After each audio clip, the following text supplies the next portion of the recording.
मैं Dharmendra Kumar Sharma alpha success online classes के ऊपर आप सभी का एक बार फिर से हार्दिक अभिनंदन करता हूं, हार्दिक स्वागत करता हूं। जैसा कि आप सबको विदित है कि हम पिछले कई दिनों से संस्कृत व्याकरण पढ़ रहे थे।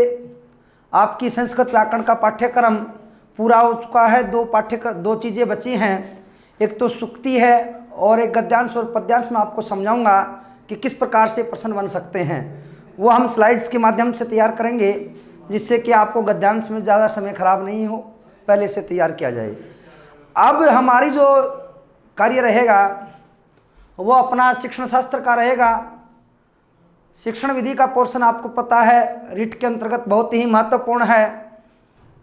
शिक्षण विधि आप 2-3 जगह पढ़ेंगे, मनोविज्ञान में भी पढ़ेंगे,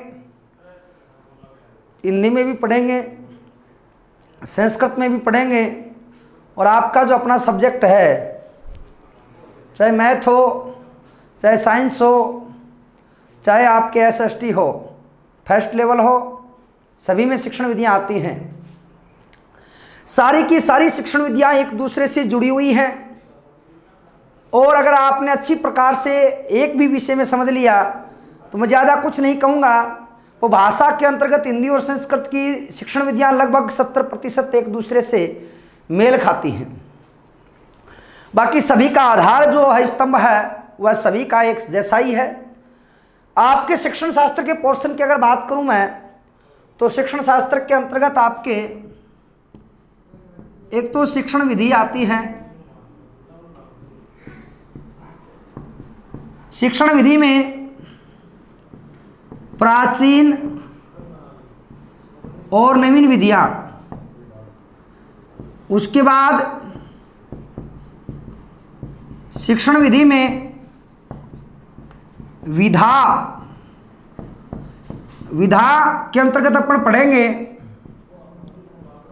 व्याकरण, गद्य, पद्य और नाटक। उसके बाद अपन पढ़ेंगे भाषा कौशल, उसके बाद शिक्षण सूत्र और शिक्षण सिद्धांत। 2 चैप्टर और आते हैं, अधिगम के साधन और मूल्यांकन। वो अपने मनोविज्ञान के अंतर्गत पढ़े जाते हैं, भाषा के अंतर्गत उनकी ज़्यादा चर्चा नहीं की जाती है। तो मैं जो आपको पोर्शन करवाऊंगा वो शिक्षण विधि में प्राचीन शिक्षण विधियाँ, नवीन शिक्षण विधियाँ। विधाओं के अंदर मैं आपको व्याकरण शिक्षण की विधियाँ पढ़ाऊंगा, गद्य, पद्य, नाटक, भाषा कौशल करवाऊंगा, शिक्षण सूत्र करवाऊंगा और शिक्षण सिद्धांत करवाऊंगा। लगभग 15-20 क्लासों का अपना ये मैटर रहेगा और इसको बहुत ही तल्लीनता से समझना है, क्योंकि शिक्षण शास्त्र ऐसी विषय वस्तु है कि जहाँ प्रश्न कभी भी सीधा प्रश्न नहीं पूछा जाता है। प्रश्न एक दूसरे से अगर आप समझते हो तो हर पंक्ति से, शिक्षण शास्त्र में हर एक पंक्ति अपने आप में महत्वपूर्ण होती है। हर पंक्ति से प्रश्न बनता है। जितना पोर्शन करवाया जाएगा, मेरी उम्मीद है, मेरा विश्वास है 7-8 वर्षों से कि यहाँ से बाहर कभी कोई प्रश्न नहीं गया है और उम्मीद भी यही करते हैं कि कोई प्रश्न बाहर नहीं जाएगा। बस आवश्यकता इस चीज़ की है कि आपको यहाँ एक दूसरे से जुड़ी हुई चीज़ें आएंगी और वो आपको अच्छी प्रकार से समझनी है। तो आज हम जो प्रारंभ करेंगे वो व्याकरण शिक्षण से करेंगे।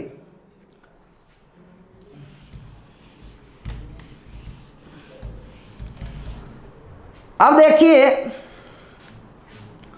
मैं आपके सामने 2 चीजें रखता हूं। एक तो शिक्षण प्रक्रिया रखता हूं, एक आपके सामने शिक्षण विधि रखता हूं। पहला प्रश्न रखूंगा आपके सामने यहां से मैं कि शिक्षण प्रक्रिया का क्षेत्र होता है व्यापक या सीमित। पहला प्रश्न रखा मैंने आपके सामने कि शिक्षण प्रक्रिया का क्षेत्र व्यापक होता है या सीमित, किसके मुकाबले? शिक्षण विधि के मुकाबले। किसके मुकाबले? शिक्षण विधि के मुकाबले।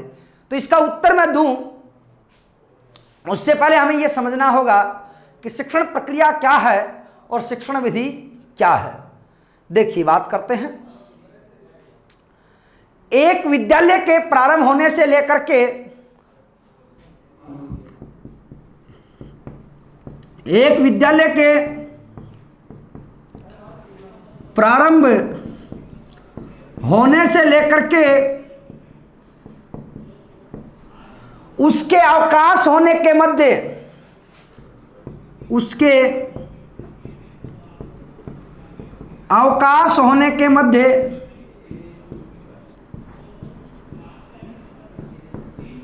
एक विद्यालय में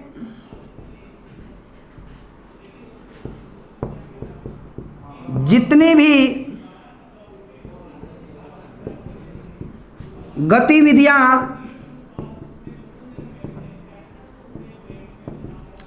संचालित की जाती हैं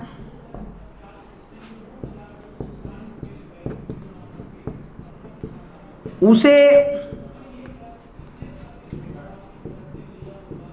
शिक्षण प्रक्रिया कहा जाता है।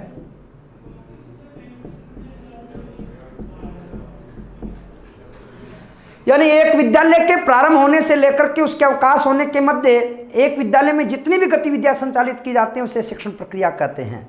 जैसे मान लीजिए विद्यालय प्रारंभ होने का समय है प्रातःकाल 8 बजे, 8 बजे से लेकर के 1 बजे तक आपका विद्यालय संचालित होता है, 2 बजे तक आपका विद्यालय संचालित होता है।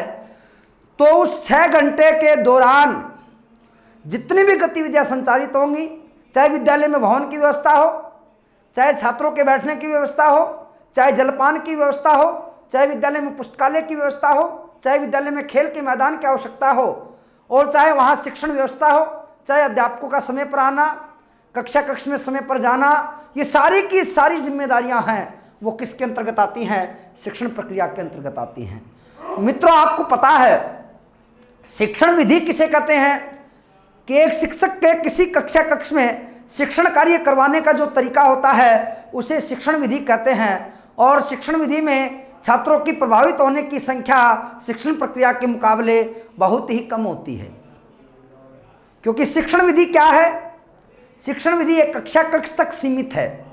मान लीजिए मैं एक कक्षा कक्ष में पढ़ा रहा हूं, हो सकता है कि उस कक्षा कक्ष के अधिकतम विद्यार्थी मुझसे सहमत नहीं हों, मेरी पढ़ाई हुई विषय वस्तु उनको ग्रहण नहीं हो पा रही हो, समझ में नहीं आ रही हो विषय वस्तु, पर तो आप ये जरूरी नहीं है कि दूसरी कक्षा में भी वही स्थितियां बन रही हों। हो सकता है कि एक कक्षा में समझ में नहीं आ रहा, दूसरी कक्षा में बहुत अच्छा समझ में आ रहा है। तो शिक्षण विधि से प्रभावित होने वाले छात्रों की संख्या न्यूनतम होती है। शिक्षण प्रक्रिया का एक शिक्षण विधि अंग होता है। तो इसका उत्तर हो जाएगा कि शिक्षण प्रक्रिया का क्षेत्र होता है व्यापक। कैसा होता है? व्यापक। और शिक्षण विधि का क्षेत्र होता है सीमित। 2 ही प्रश्न बनेंगे यहां से, परिभाषा इत्यादि से कोई प्रश्न नहीं पूछता है। यहां दूसरी बात, मैं आपके सामने एक प्रश्न रखता हूं कि शिक्षण प्रक्रिया का प्रमुख केंद्र बिंदु होता है। शिक्षण प्रक्रिया का प्रमुख केंद्र बिंदु होता है। प्रश्न लिखता हूं आपके सामने कि शिक्षण प्रक्रिया का केंद्र बिंदु होता है या मुखिया होता है। कौन होता है भाई? इसका उत्तर आएगा प्रधानाध्यापक। आप कहोगे प्रधानाध्यापक क्यों होता है? बताऊंगा आपको मैं। देखिए, एक गांव में 2 विद्यालय हैं, कक्षा 1 से 12 तक संचालित होते हैं। एक विद्यालय में विद्यार्थियों की संख्या 400 है, एक विद्यालय में 1 से 12 तक है, संख्या 60 है। विद्यालय में समस्त विषयों के पद भरे हुए हैं, समस्त शिक्षक अनुभवी हैं। फिर ये गैप अंतर क्यों आ रहा है? यानी जो सुविधाएं होनी चाहिए वो सब सुविधाएं समान है, तो यहां जो यंत्र आएगा, यंत्र पैदा कौन कर रहा है? प्रधानाध्यापक कर रहा है। कैसे कर रहा है? एक प्रधानाध्यापक सैद्धांतिक है, वो विद्यालय में समय पर आता है। जो प्रधानाचार्य समय पर स्वयं आता है वो अन्य कार्मिकों को भी समय पर आने के लिए प्रेरित करेगा, बाध्य करेगा कि आपको समय के ऊपर आना ही पड़ेगा। रही दूसरी बात, अगर समय पर आएंगे तो विद्यालय की प्रार्थना स्थल के ऊपर सभी खड़े होंगे। एक चीज मैं आपको बता दूं, केवीएस केंद्रीय विद्यालय में ज्यादा प्रश्न आते हैं इस प्रकार के, अपने रिट में परंपरा थोड़ी कम है। प्रश्न ये आता है, विद्यालय का दर्पण किसे कहा जाता है? मान लीजिए आप अपने एक बच्चे को लेकर के जाते हो और उसका एडमिशन करवाना है आपको किसी विद्यालय में, तो आप क्या देखेंगे? आप विद्यालय की प्रार्थना स्थल को देखिए, क्योंकि प्रार्थना स्थल के ऊपर पूरा विद्यालय उपस्थित होता है। वहाँ बच्चों में अनुशासन कैसा है, वहाँ अन्य किस प्रकार की कोई गतिविधियाँ संचालित की जाती हैं, बच्चे उसमें कितना भाग लेते हैं, क्या प्रार्थना स्थल के ऊपर बच्चों के द्वारा करवाई जाती है या फिर कैसी व्यवस्था है। यानी विद्यालय का दर्पण माना गया है, क्योंकि प्रार्थना स्थल में बच्चों का अगर अनुशासन अच्छा है, बच्चे अगर वहाँ सही भाग लेते हैं, अध्यापकों के द्वारा प्रेरित किया जाता है बच्चों को, तो निश्चित मानिए कि उस विद्यालय का कक्षा स्तर भी बहुत ही उन्नत होगा। क्यों होगा उन्नत?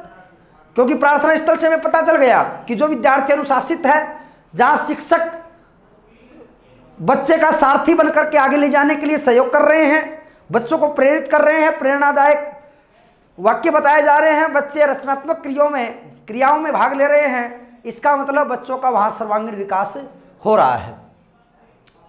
अब देखिए, जो प्रधानाचार्य समय पर आएगा, विद्यालय की प्रार्थना स्थल पर सभी अध्यापक रहेंगे, तो अध्यापक बच्चों को कुछ न कुछ नया बताने का प्रयास करेंगे, अच्छी तरह से वातावरण बनेगा। और विद्यालय की अगर प्रार्थना सभा अच्छे से संचालित हो जाती है तो निश्चित रूप से वहाँ शिक्षक कक्ष में समय पर जाएंगे और वहाँ अपने जो कर्तव्य है शिक्षण कार्य बहुत ही अच्छे तरीके से करेंगे। और अच्छी तरह से किया गया शिक्षण कार्य जरूर फलीभूत होता है, और यहाँ फलीभूत होगा और विद्यालय का परिणाम 100% रहेगा, और 100% रहेगा तो विद्यार्थियों की संख्या में उत्तरोत्तर वृद्धि होती जाएगी। रही दूसरी बात, दूसरे विद्यालय में आते हैं जहाँ 60 बच्चे हैं, वहाँ का प्रधानाध्यापक स्वयं लेट आता है। अगर स्वयं विलंब से आएगा तो दूसरे अध्यापक भी विलंब से आएंगे, और वहाँ केवल एक फॉर्मेलिटीज होगी, किसी प्रकार का शिक्षण कोई व्यवस्था नहीं होगी, और विद्यालय से धीरे धीरे नामांकन कम होता जाएगा। तो कहने का मेरा जो अभिप्राय है वह अभिप्राय यही है कि विद्यालय पूरा का पूरा किसके ऊपर निर्भर करता है? प्रधानाध्यापक के ऊपर। दूसरी बात, मुख्य केंद्र बिंदु मान लिया हमने, विद्यालय का आधार स्तंभ प्रधानाध्यापक को मान लिया, तो हमारे प्रधानाध्यापक की स्थिति भारत के राष्ट्रपति जैसी है कि समस्त कार्य राष्ट्रपति के नाम से होते हैं, परंतु वास्तविक जो शक्तियां निहित होती है वो प्रधानमंत्री में होती हैं। यही बात है कि प्रधानाध्यापक को पावर बहुत है, परंतु वास्तविकता ये है कि वह किसी प्रकार की कोई कार्यवाही तुरंत नहीं कर सकता। यहाँ अध्यापकों को साथ लेकर के एक सहयोगी बना करके उनको प्रेरित करके अपने साथ कार्य में जोड़ा जा सकता है और एक अच्छा विकास कर सकता है। तो यहाँ दूसरा महत्वपूर्ण अंग जो माना गया है, प्रधानाध्यापक प्रमुख अंग है।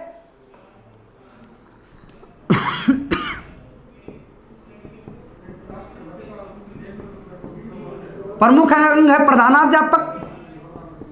दूसरा जो अंग होगा वो शिक्षक होगा।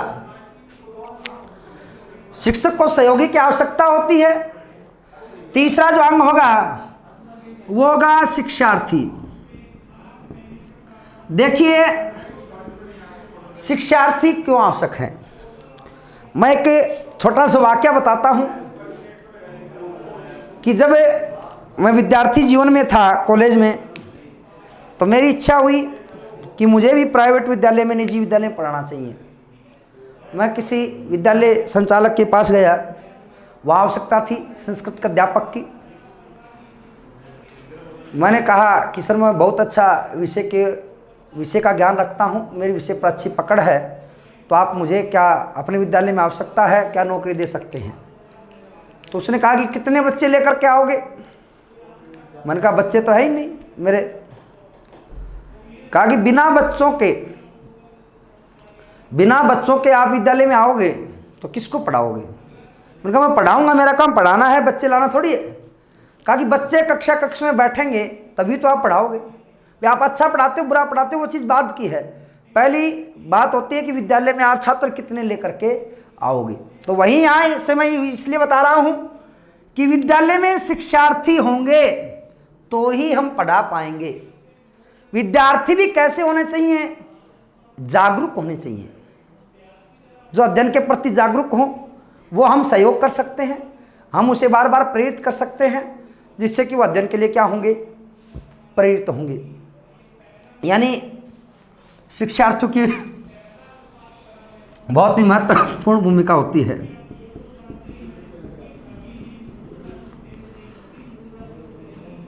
फिर बहुत ही महत्वपूर्ण होता है पाठ्यक्रम। पाठ्यक्रम पाठ्यक्रम क्यों महत्वपूर्ण होता है? देखिए, पाठ्यक्रम में आवश्यकता होती है कि जो विषय वस्तु हम पढ़ा रहे हैं वह विषय वस्तु आपके लिए कितनी उपयोगी है। जैसे अभी आप ऑनलाइन पढ़ रहे हो, नाम मात्र का आप शुल्क भी संस्थान को दे रहे हो, यहाँ शिक्षक निःशुल्क आपको मार्गदर्शित कर रहे हैं। आप किस लिए पढ़ रहे हो? आपको पता है कि संस्कृत विषय हमारे रिट में 30 अंक का आएगा और आपके लिए महत्वपूर्ण है, इसलिए आप इसको पढ़ रहे हो। मान लीजिए आप साइंस के विद्यार्थी हो, फिजिक्स की तैयारी कर रहे हो, फर्स्ट ग्रेड का एग्जाम आपके सर के ऊपर है और मैं आपके घर अगर पढ़ाने आ जाऊँ निःशुल्क और ये कहूँ कि आपको मैं 15 रुपये हर माह के दूंगा, तो आप पढ़ोगे क्या? नहीं पढ़ोगे, क्योंकि उस समय संस्कृत आपके लिए कोई उपयोगी नहीं है। तो पाठ्यक्रम ऐसा होना चाहिए कि जो छात्रों के लिए क्या हो? उपयोगी हो। जो पाठ्यक्रम जितना अधिक उपयोगी होगा, शिक्षक और शिक्षार्थी के बीच में जो जोड़ने वाली कड़ी होती है वो पाठ्यक्रम की होती है। जब शिक्षक को ये नहीं पता कि मुझे पढ़ाना क्या है, तो वो शिक्षार्थियों से नहीं जुड़ पाएगा। विद्यार्थियों से जुड़ने के लिए कड़ी के रूप में होता है पाठ्यक्रम, और पाठ्यक्रम भी कैसा हो? विद्यार्थियों के लिए उपयोगी हो। उपयोगी पाठ्यक्रम होता है वही ज़्यादा महत्वपूर्ण होता है। उसके बाद में अन्य संसाधन आ जाते हैं। शिक्षण विधियां हैं, विद्यालय का भवन है। अब वो समय नहीं रहा कि जब शिक्षार्थी विद्यार्थी पेड़ों के नीचे बैठ करके शिक्षा ग्रहण करते थे। मैं चर्चा करूंगा पाठशाला विधि के अंतर्गत कि प्राचीन काल में एक शिक्षण व्यवस्था कैसी थी, कैसी गुरु शिष्य परंपरा थी, वो सब चीज़ें उसके अंतर्गत आ जाएंगी। तो ये सारी की सारी चीज़ें बहुत ही महत्वपूर्ण योगदान रखती हैं। तो मुख्य रूप से अगर हम कहें कि शिक्षण प्रक्रिया के प्रमुख अंग कौन से हैं? प्रधानाध्यापक, शिक्षक, शिक्षार्थी, पाठ्यक्रम। उसके साथ अन्य विषय वस्तु अगर आप मान लीजिए, जैसे विद्यालय का भवन है, पुस्तकालय की व्यवस्था है, खेल का मैदान है, पीने का पानी है, वाचनालय की सुविधा है, अन्य गतिविधियां, वो सारी की सारी अन्य संसाधन के अंतर्गत आ जाएंगी।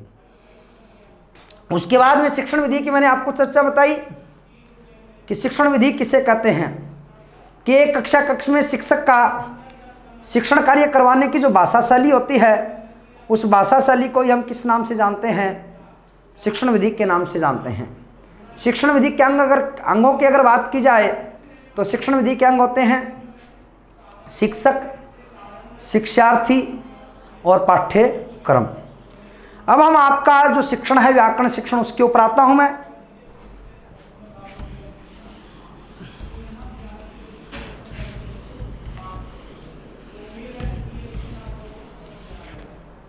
देखिए, व्याकरण शिक्षण, सबसे पहले मैं बात करूंगा व्याकरण शब्द की व्युत्पत्ति की, निर्माण की। तो देखिए, वी आंग उपसर्ग पूर्वकात क्री धातो लुट प्रत्यांतः व्याकरण शब्द निष्पन्न है जाता है कि वी और आंग तो दो उपसर्ग होते हैं, क्री धातु होती है और लुट क्या होता है? प्रत्यय होता है। कैसे? वी आ है, क्री है, आंग में आशेष रहता है, लुट में यू बसता है और यू को यू और अनाकौ से मैंने जब प्रत्यय प्रकरण पढ़ाया तब बताया था यू को अनम में बदला जाता है। तो वी आ क्री अनम, ये स्थिति आ जाती है भैया। जब किसी धातु के साथ लुट प्रत्यय जोड़ा जाता है तो धातु के अंत में आने वाले स्वरवर्ण को गुण आदेश कर देते हैं।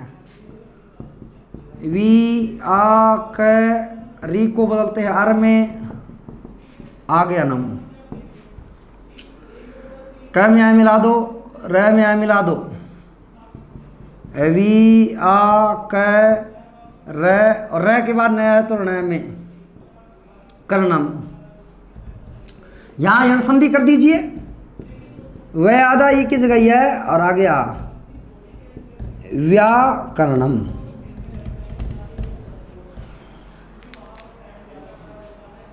आपसे पूछ ले व्याकरण शब्द की व्युत्पत्ति क्या है?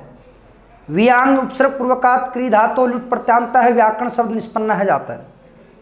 दूसरी बात आपसे पूछ ली जाती है व्याकरण शब्द की परिभाषा की। व्याक्रियन्ते व्युत्पाद्यन्ते शब्दः अनेनेति व्याकरणम। व्याक्रियन्ते व्युत्पाद्यन्ते शब्दा अनेनेति व्याकरण। कि जिस शास्त्र से हम शुद्ध शब्द और स्वरूप की हमें ज्ञान हो जाए उसे ही क्या कहते हैं? व्याकरण कहते हैं। कहने का मतलब है कि जो शास्त्र हमें भाषा का शुद्ध ज्ञान सिखाता है, जो शास्त्र हमें भाषा का क्या सिखाता है? शुद्ध ज्ञान सिखाता है, उस शास्त्र को ही व्याकरण कहा जाता है। अब देखिए व्याकरण से संबंधित कथन कि कौन कौन से आए हैं।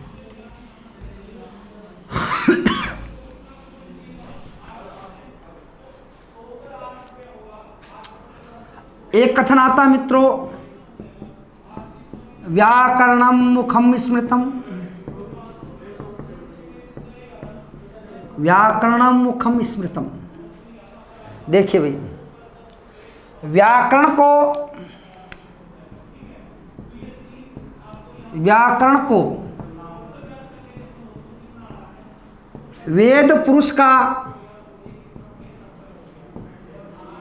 मुख्य माना जाता है। व्याकरण को वेद पुरुष का क्या माना गया है? मुख्य माना गया है। वेद को एक मानव के रूप में कल्पित किया गया है और उसका मुख्य किसको माना गया है? व्याकरण को। एक और आपके पाठ्यक्रम में चल रहा है छंद। छंद पादौ तु वेदस्य। छंद को वेद पुरुष का क्या माना गया है? पैर माना गया है।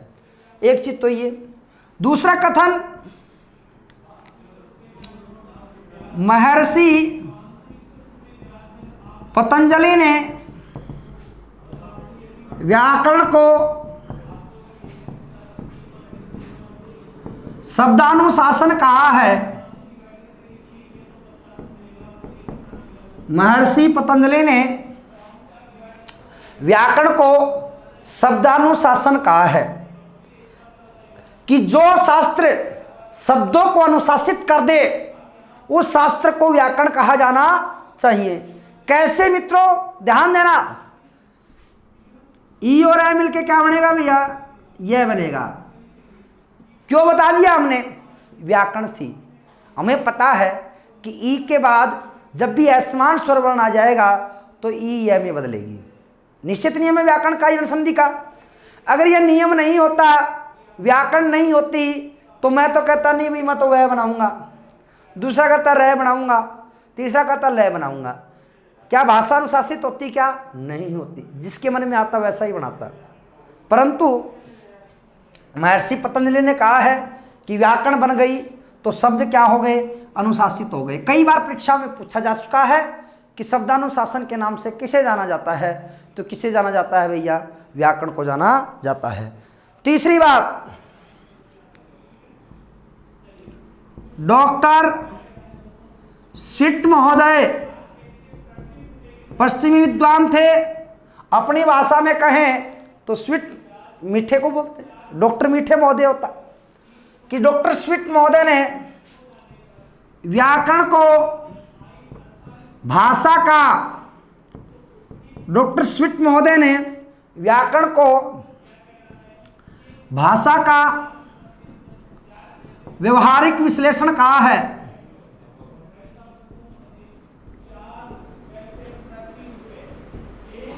डॉक्टर स्विट महोदय ने व्याकरण को भाषा का व्यवहारिक विश्लेषण कहा है। एक चीज तो ये। नंबर 4,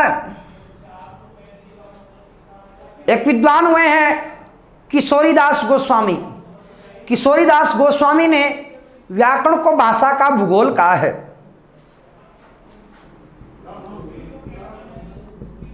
किशोरीदास गोस्वामी ने व्याकरण को भाषा का भूगोल कहा है।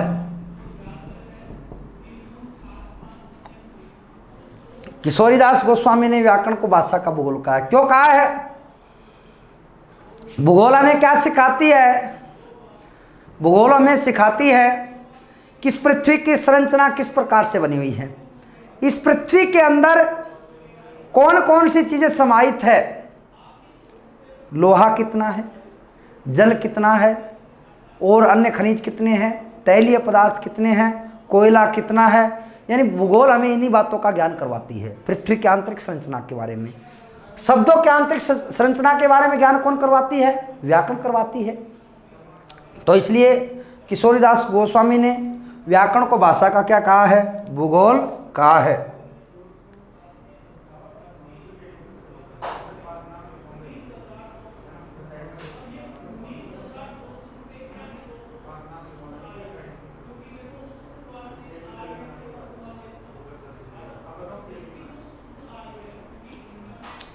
अब देखिए मित्रों, स्क्रीनशॉट ले लीजिए।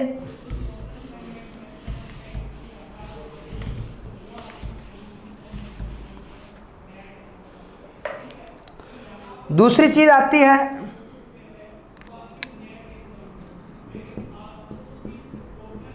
व्याकरण शिक्षण की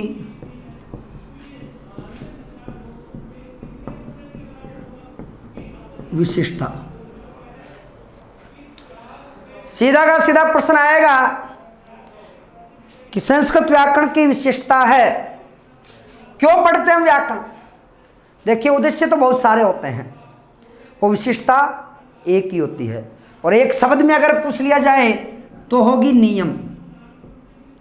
एक शब्द में अगर पूछ लिया जाए तो व्याकरण शिक्षण की विशेषता क्या होगी? नियम। यानी छात्रों को भाषा के नियमों की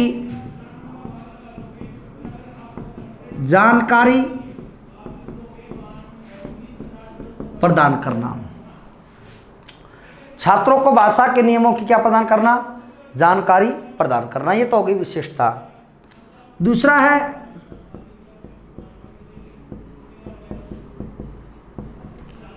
व्याकरण शिक्षण के उद्देश्य। पहला तो जो विशेषता वही हो जाएगा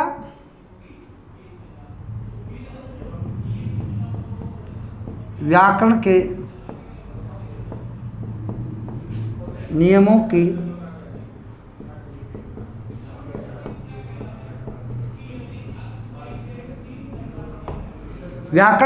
की जानकारी प्रदान करना।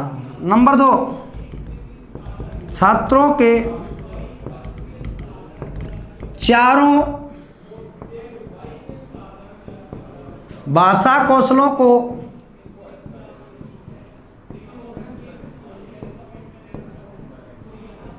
विकसित करना। छात्रों के चारों भाषा कौशलों को क्या करना? विकसित करना। अब भाषा कौशलों का सही क्रम अगर आपसे पूछ ले, अलग से पढ़ेंगे वैसे तो सर्वपले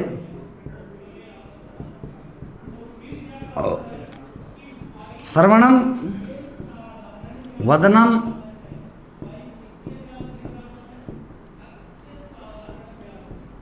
पठनम और लेखनम। नंबर 3, छात्रों के चारों भाषा कौशलों क्या करना? विकसित करना। सर्वपले श्रवणम, वदनम, पठनम और लेखनम।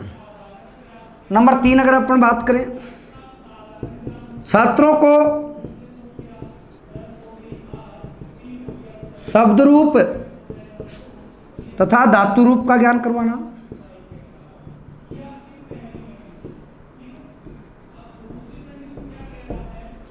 छात्रों को शब्द रूप और धातु रूप का क्या करवाना? ज्ञान करवाना। छात्रों की रचना शक्ति को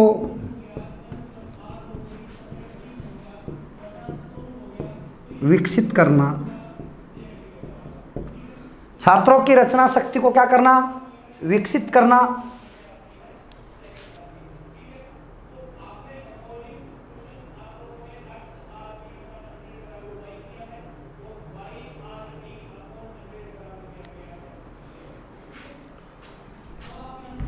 छात्रों को भाषा के शुद्ध उच्चारण और शुद्ध लेखन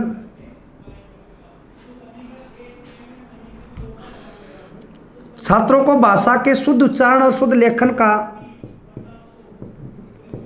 ज्ञान करवाना। छात्रों को भाषा के शुद्ध उच्चारण और शुद्ध लेखन का क्या करवाना? ज्ञान करवाना। ये अपने व्याकरण शिक्षण के क्या रहेंगे? उद्देश्य रहेंगे। स्क्रीनशॉट ले लीजिए।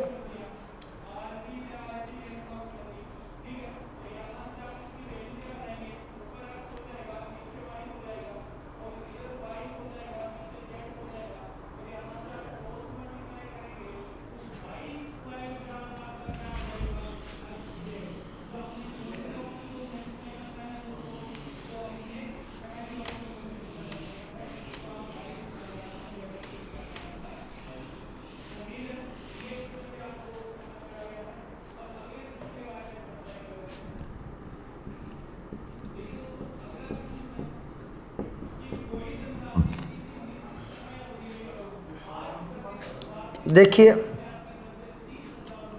सूत्र विधि संपूर्ण व्याकरण को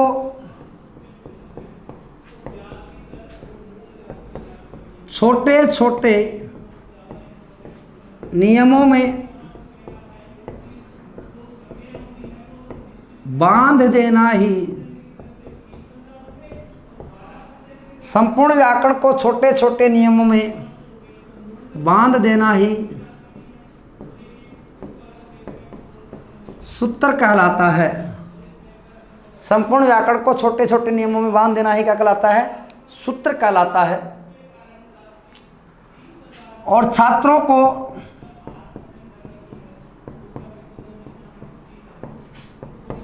सूत्रों के माध्यम से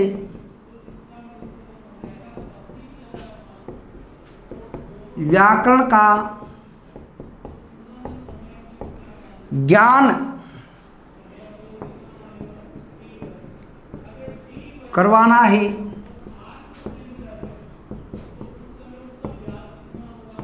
सूत्र विधि कहलाता है। पहली बात कि जब संपूर्ण व्याकरण को ही छोटे छोटे नियमों में बांध दिया जाता है तो उसे सूत्र कहा जाता है। और छात्रों को सूत्रों के माध्यम से व्याकरण का ज्ञान करवाना ही क्या कहलाता है? सूत्र विधि कहलाता है। दूसरी बात, सूत्र किसे कहते हैं? एक श्लोक आता है संस्कृत में, अल्पाक्षरम असंदिग्धम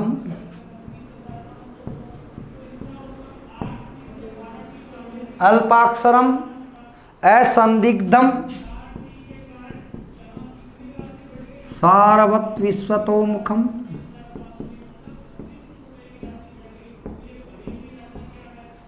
अल्पाक्षरम असंदिग्धम सारवत विश्वतो मुखम अस्तोभनम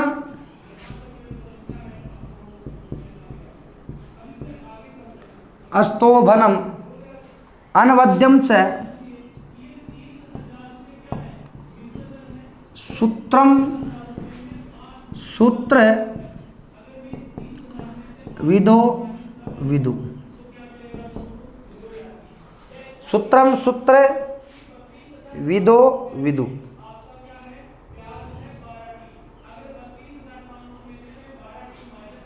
अनवद्यम च सूत्रम सूत्र विदो विदु। देखिए भाई, आपसे पूछ ले सूत्र की विशेषता, सूत्र की विशेषता कितनी होती है? पहली चीज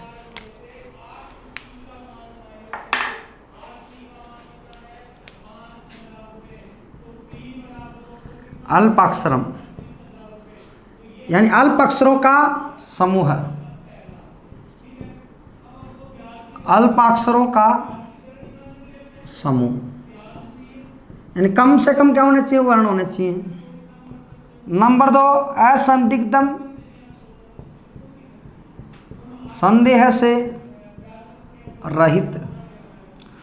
नंबर 3 सारवत, सारपूर्ण। नंबर 4 सदा से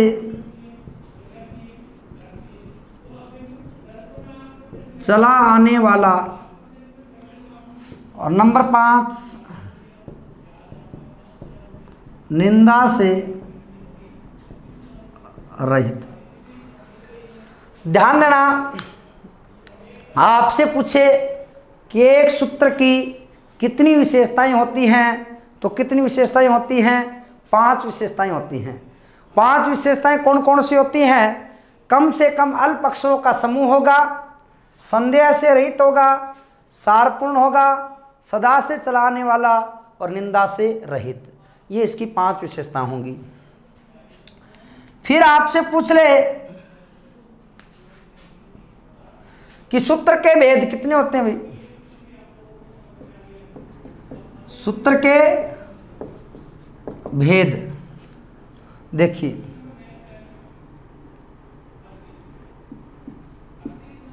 संज्ञा च परिभाषा च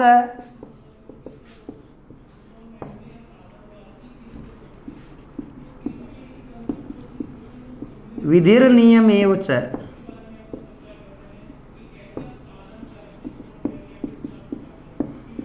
अतिदेशो अधिकारश्च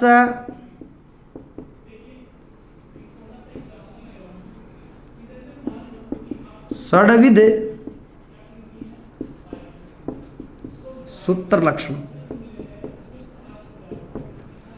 कि संज्ञा च परिभाषा च विधिर नियमेव च अतिदेशो अधिकारश्च षड्विध सूत्र लक्षणम। यानी ये सूत्र के 6 भेद होते हैं। कौन कौन से होते हैं? देखिए, नंबर 1 संज्ञा सूत्र, नंबर 2 परिभाषा सूत्र, नंबर 3 विधि सूत्र, नंबर 4 नियम सूत्र, नंबर 5 अतिदेश सूत्र और नंबर 6 अधिकार सूत्र। 2 प्रश्न बन गए भाई। सूत्र की कितनी विशेषताएं होती हैं? 5 विशेषताएं होती हैं। अल्पाक्षरम, असंदिग्धम, सारवत, विश्वतो मुखम, अस्तोभनम, अनवद्यम च सूत्रम सूत्र विदो विदो। सूत्र के भेद कितने होते हैं भाई? 6 भेद होते हैं। संज्ञा सूत्र, परिभाषा सूत्र, विधि सूत्र, नियम सूत्र, अतिदेश सूत्र और अधिकार सूत्र। ये सूत्र के भेद हो गए। अब सार,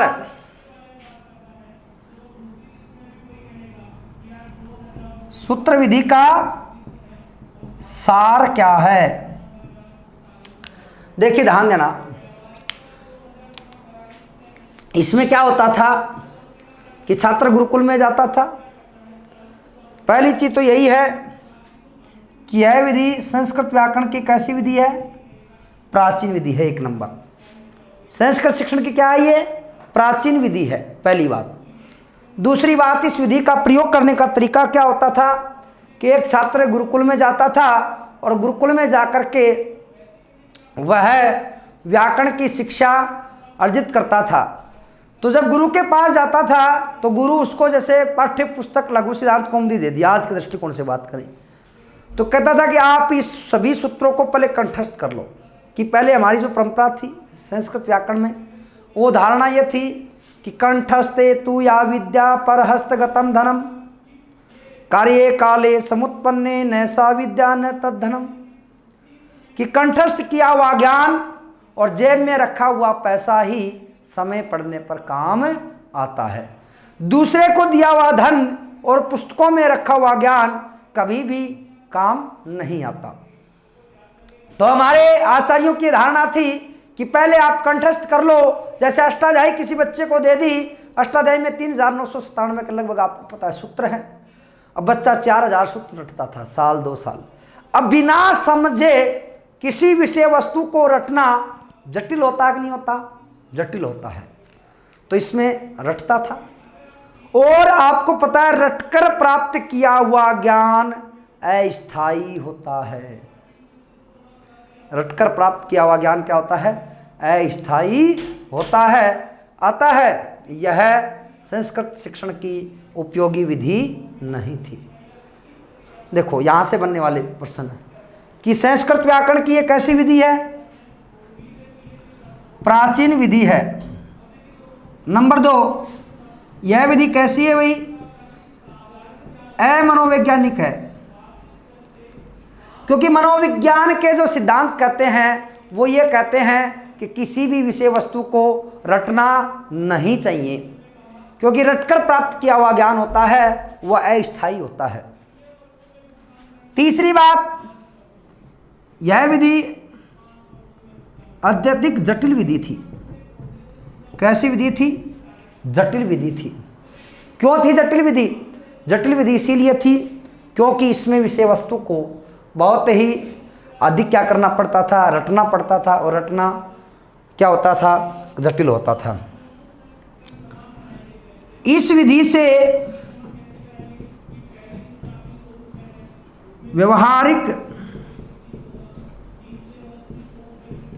ज्ञान की प्राप्ति नहीं होती थी। क्यों नहीं होती थी? क्योंकि छात्र व्याकरण के सूत्रों को रट करके सैद्धांतिक ज्ञान तो प्राप्त कर लेता था, परंतु उनको व्यवहारिक ज्ञान की प्राप्ति नहीं होती थी।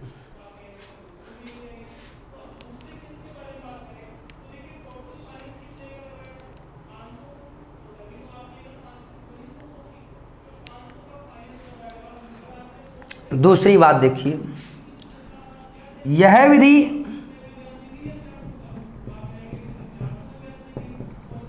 उच्च स्तर के छात्रों के लिए उपयोगी थी। क्यों? क्योंकि उच्च स्तर के छात्र सूत्रों को कंठस्थ करके फिर उसको समझने में भी क्या होते थे? सही होते थे।